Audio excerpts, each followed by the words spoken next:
Good afternoon, ladies and gentlemen, I'm John, this is Many a True Nerd, and welcome to Hitman Sapienza, the full story. This is something I kind of meant to make for Paris, but never actually got round to it, so I was determined to make it for Sapienza for episode 2. You see, Hitman has one of my favourite stories in all of gaming, not because like the story of 47 is particularly interesting, in fact the story of 47 is incredibly boring, as Hitman Absolution proved when it decided to try and make a story about 47, and him suddenly having emotions and feelings and something be the centre of the story. That was a terrible, terrible idea. Instead, many classic Hitman levels have fantastic stories that are told in the background. You can complete an entire Hitman game barely even knowing what the stories that were in the levels that you completed actually were. You can go in, mess about, complete them. You can go in, get Silent Assassin very, very easily, but miss the entirety of the story. The stories in Hitman are unveiled through, effectively, voyeurism. You sneak around, you overhear things, you piece it together yourself. I absolutely adore it, and I just kind of wanted to put in one place the full story of Sapienza and the two targets. So I think there's some really, really fun, interesting stuff there, and it really kind of contextualizes the levels and some of the executions as well. So let's dive into this, shall we? So let's start off with our first target, Sylvio Caruso, the bioengineer. Let's just remind ourselves of the basic information we get about him from the mission briefing. Your target is a former client of ours, Sylvio Caruso, a brilliant but troubled bioengineer employed by the Ether Biotech Corporation. When it comes to his psychological troubles, one thing keeps coming up over and over, and that's his relationship with his mother. Suddenly, the record player starts playing, and Mr. Caruso comes charging in and just freaks. It was really confusing.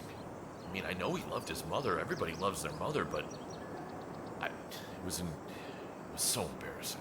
And if we listen to these two over here, again, a gramophone gets brought up. Hey, what's with the old gramophone in the dining hall? Looks like a bona fide museum piece. Yes. Best to leave that alone. It's a family heirloom.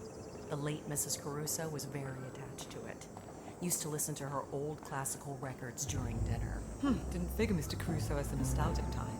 Oh my God, please. Have you not seen her old room upstairs? Total mausoleum.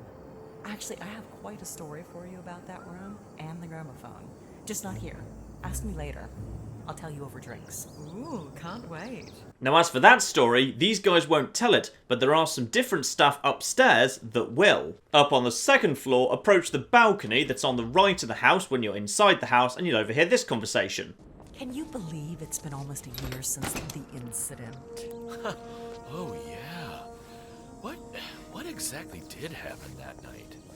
I remember waking up and Caruso was in the hall screaming that his mother's ghost was back to haunt him. Then they hauled him off to a padded cell and he didn't return for weeks. I was new then. Thought I'd entered into a Edgar Allan Poe novel or something. Wow. My sister-in-law works at the hospital, and apparently Caruso claims his mother's old gramophone just started playing by itself. It was playing her old favorite classical record, and then just as she turns it off, her old stair lift starts moving. Oh, spooky. Yeah, well, these are his words, of course. None of it actually happened. I mean, he was overworked, suffering a mental breakdown, clearly. That's all. Yeah, sure. I know. But then what happened? Okay. So Caruso gets to the top of the stairs, and then right on cue, he hears his mother's old sick bell chiming from her bedroom.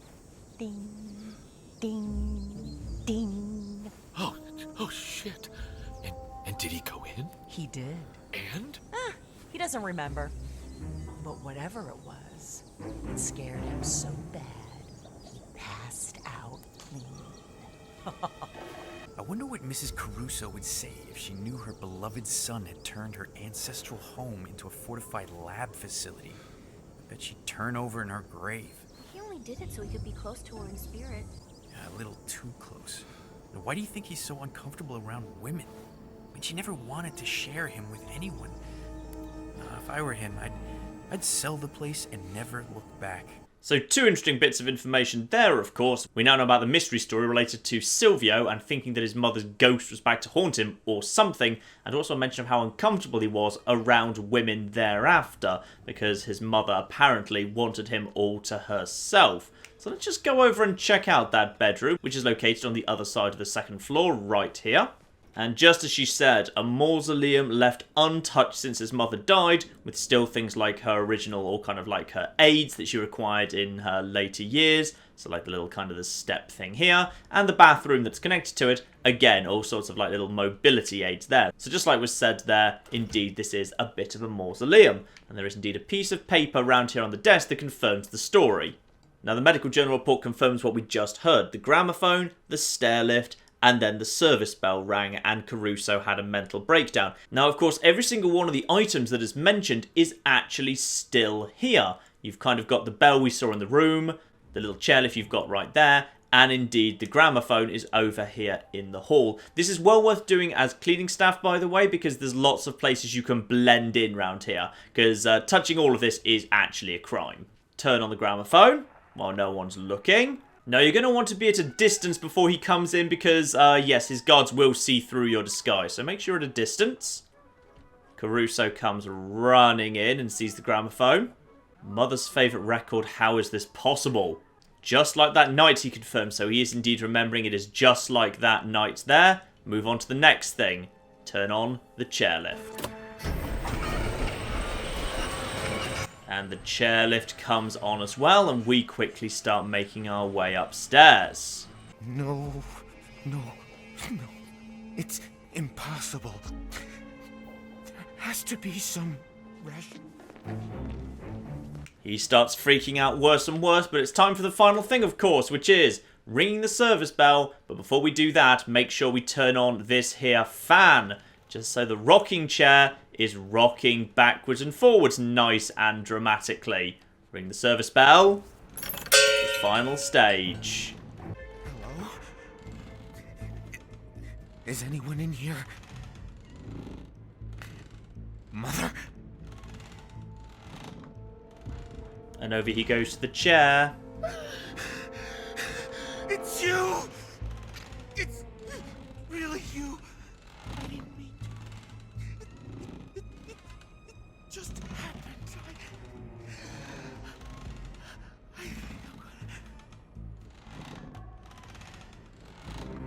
gonna... And just like last time, he collapses unconscious. But in some ways, this of course raises more questions than it answers. I didn't mean to, it just happened, he said. Well, let's investigate that a little bit further. Because up on the top floor, Francesca makes a series of phone calls, and if you spy on those, Francesca actually has her own opinion about what might just have happened. I am almost certain that he killed his mother. Strangled her with rage. So Francesca is strongly of the opinion that Silvio actually killed his mother, and that would stack up broadly with the behaviour that we saw in the bedroom. But do we actually have proof? We do if we go down a completely different route. Now, if we go down the flower delivery route, and for the sake of ease on this particular occasion, I will just get this guy out of the way quietly without bothering to go into the flower shop. So leave the flowers on the grave and then hide in the box, exactly as we've done previously. So Silvio comes and visits the grave, and as is usual, he'll get annoyed at his bodyguards, send them away so he can be alone at his mother's grave. However, if rather than using this rather marvellous opportunity to kill him, we instead just sort of hang around and listen to what he has to say, we do indeed learn what we want to know. I am close now, Mother. I will make my mark on this world. You always said I thought too highly of myself. You were wrong. I know what you went through alone in this mansion. Husband dead. Abandoned by your favorite sons.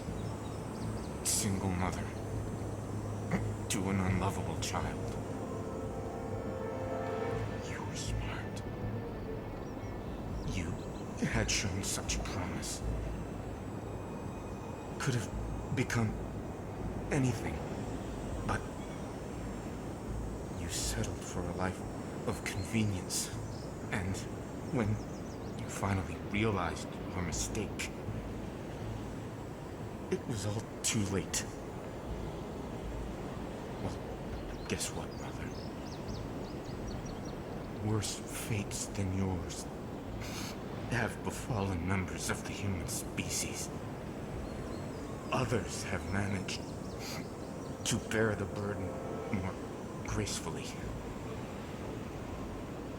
You made me feel I was worthless. I will never forgive you. Part of me wishes you were here, Mother. So I could smother you all over again. And with that, we learn a few very interesting facts. Obviously, we now learn the circumstances about what actually surrounded his mother herself. She was basically abandoned by her husband and by his brothers. We learned that he had brothers who paid no attention to her, so she had nothing left but him. So she therefore wanted to not be abandoned by him, and to make sure that that didn't happen, she belittled him, told him he was worthless, thought too highly of himself, and so forth. And indeed, and I didn't realise this until right now, if you don't garrote him right there, you can indeed push him off the cliff. Marvellous. If you actually want him to have an accident, that's rather good indeed. And of course, the confession that we actually wanted to hear, he definitely smothered his own mother to death out of resentment for what she had done to him. Now there's two more little bits and pieces that give us a little bit more context and understanding about his relationship with his mother and his prior life when she was alive. Now the first one of these brings us back over to the observatory in the little science lab here, where we can just grab that VHS tape that we've used before, take that straight downstairs and shove it into the player. So in goes the tape, and we can see a few things that we can recognise immediately. Silvio as a young kind of scientific genius. It's kind of one of the most recognisable. Actually, we'll look at those in a second, because I think Silvio's getting close to actually approaching this place in his routine. So we'll just hop in this box to hide here for a second. Lovely. In just a moment, he'll get rid of his guards for us anyway, because he'll want to be left alone. Mother was happy then. When she had the twins, she was happy. I was never enough. And indeed, we see the twins who abandoned her there, leaving only Silvio with her at the mansion. Look at you. That little turd. Whip. Coward. You spineless pushover. Weakling. So we had a bit more detail about his family there. The twins that she had, that she loved so much, who abandoned her. And him, the third son, the only one who stayed, who she psychologically abused to make sure that he had so little self-worth, he would never try and leave her. And of course, who could possibly learn more about Silvio than his own psychologist, who's been brought in to try and help him. So, anything I should know about Dr. Caruso before our first session? I was briefed on his anxiety attacks, his genophobia. So not hugely of interest there, but obviously with the mention of gynophobia, we do at least know that Caruso's abuse at the hands of his mother was so severe that he actually ended up kind of loathing and fearing all women. So simply poison and take the disguise of the good doctor, and you get escorted up to Silvio's bedroom, where he wants to have a private session with you. The renowned Dr. Oscar Lafayette. Mr. Caruso, shall we begin? If you insist. So, Ether sends a specialist to rummage through my brain. They must think I'm losing it again. Relax. Start by telling me what's on your mind. Isn't it obvious? I'm under a lot of pressure. Work. Mother died last year. Stress manifests itself in the strangest ways, I am told. Your mother, Isabella. Would you like to talk about her? Look, I know what you're driving at. My neuroses, my anxiety, my social phobias. Not the least my pathological fear of women. It's all deeply rooted. Go on. I had a girlfriend, you know. In high school. Pretty, too. Popular. And I was shy. Bookish. It shouldn't have worked. Not outside those stupid teen dramedies. But it did. For a short while, anyway. Then Mother decided that Emilio wasn't a good influence on me. So she paid the gardener's son to seduce her. he was 20. Roguish. Rode a motorcycle. Mother, she had pictures taken. Showed them to me on prom night. Romantic love is fleeting, she said. Only a mother's love endures. What do you want me to say? I loved my mother. I hated my mother. Same as everybody else. Isabella bullied you, shamed and belittled you, made you feel like a failure. All to keep you, her last and loyal son, from ever leaving too. Stop it. I don't want to hear it. Your mother was a monster. Is that not why you killed her? What? How dare you? You couldn't breathe. She smothered you, so you smothered her. Is that how it happened? Yes! All right. I did it. I did it. Are you happy now? Is that supposed to be cathartic? Well, guess again, Doctor. Back to the drawing board. I think we have made some excellent progress. Same time tomorrow? Good day, Mr. Caruso. And of course, as the fine little fun ironic tweak, you can actually kill him by smothering him in return as well. And there we have the final details about exactly how his mother bullied him, and maybe the source of his hatred and fear of all women, the fact that his girlfriend Amelia, because of his mother's plotting, actually betrayed him as well. Aside from one little extra detail I would like to draw attention to, which is the fire. If we just go over to the fire, this is very, very easy to miss. Down in the fire there does appear to be a photo of a woman at the back. A photo of Isabel Caruso that he has thrown into the fire. So we understand that Silvio is certainly mentally unwell, but there's a little bit more to it than that. If we briefly go back to that first conversation we overheard with Francesca, she wasn't just worried that he was sick, she was worried that he was dangerous. In many ways, Caruso is still a child. A scared, angry little boy. With the power of God at his fingertips. How long before he turns that rage towards us? If Dr. Lafayette was a miracle, fine. Otherwise, I see little choice but to go the other way. So indeed, Ether is starting to get worried that Caruso's mental instability is actually going to manifest itself as him turning on them. And indeed, they are right, and we can get some proof of that. If we simply kind of head round here into his private office that's locked from the outside and pick up a safe combination, crack open the safe at the end of the attic with the combination, and we will find what is inside. Hair and skin cells belonging to Francesca DeSantis, the second target. Caruso appears to be collecting DNA material on his closest allies as some sort of security policy.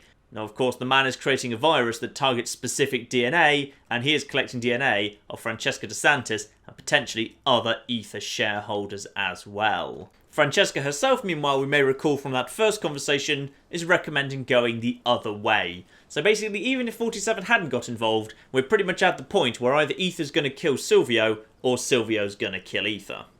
DNA samples. Silvio. Oh, you've really gone off the deep end, haven't you? Ah, Miss DeSantis. Looking good today, isn't it? Doctor. I found this lying around. It appears to have your name on it.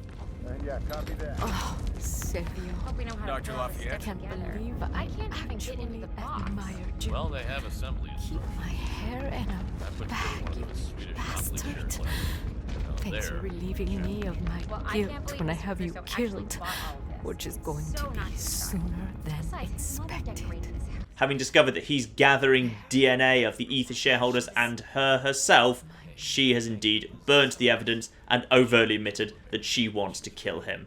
Now, as for DeSantis herself, as you may have guessed from the various threats she's about to have flipping Silvio assassinated, she is obviously more than just a head scientist. Her story is a lot more simple than Silvio's, but we can still get a straight answer out of her. First things first, we've just got to become the golf coach, her lover. I like you, Roberto. You're a lot of fun, and I could even see this under the right circumstances.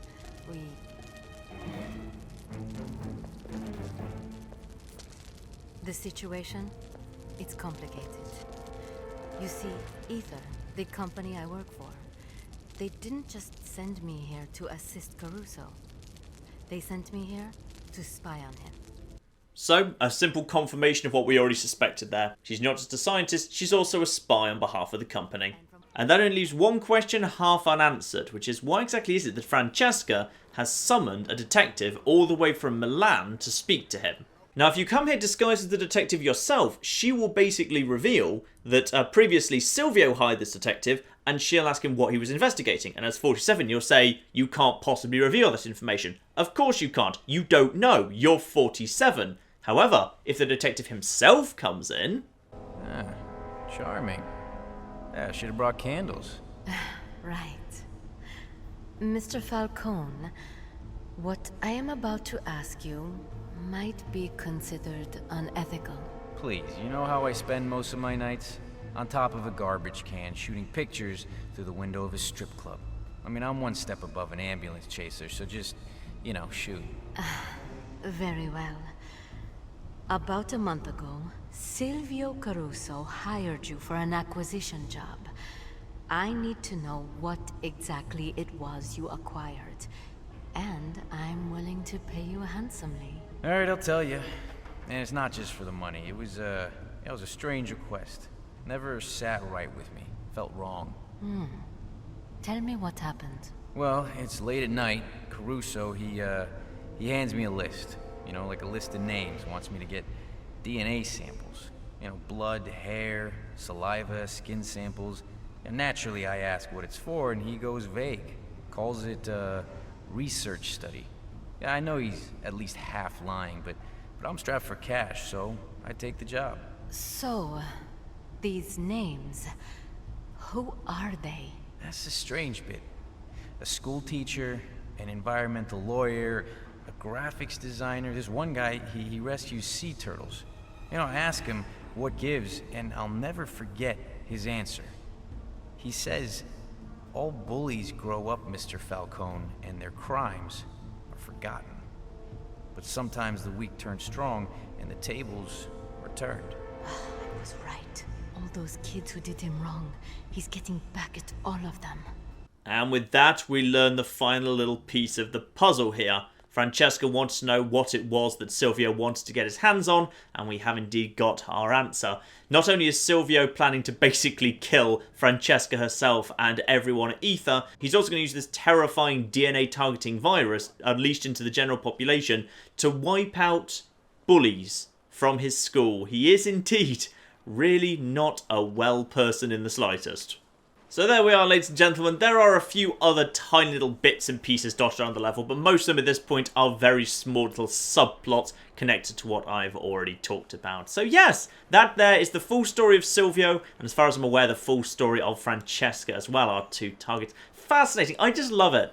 I love it when Hitman does this, and the new Hitman game in both Paris and Sapienza has done this spectacularly, beautifully well, where, you know, there's just all these little stories you can piece together if you're willing to actually go through the effort of following everyone around and listening to all their conversations and piecing it all together. You can learn so much about Silvio's life, about, you know, the people who bullied him at school and his mother and his high school girlfriend, how it all fits together to make the man that he is today. Utterly, utterly glorious. I absolutely adore it. So there you are, ladies and gentlemen. That there is Hitman Sapienza, the full story. And I don't know, let me know if you've enjoyed this sort of thing, because if people have actually enjoyed it and it goes down well, I will definitely do these for future episodes as well, because it's one of my favourite little things about Hitman. I'm just not sure if it's going to be kind of everyone's favourite thing, so I'm not sure how many of you will actually be interested in this sort of thing. I will see. I will keep a very close eye. But yes, more of this sort of thing potentially in the future, ladies and gentlemen. But in the meantime, I've been John. This has been Many a True Nerd, and this has been Hitman Sapienza, the full story. Thank you very much, and goodbye. Just got to weaken the base of this a little bit more. Yes! Yes! Good news, I'm protecting you! Alex Mason, the man who can literally run as fast as a speeding truck. This game is basically just badasses don't look at explosions the game, isn't it? Oh!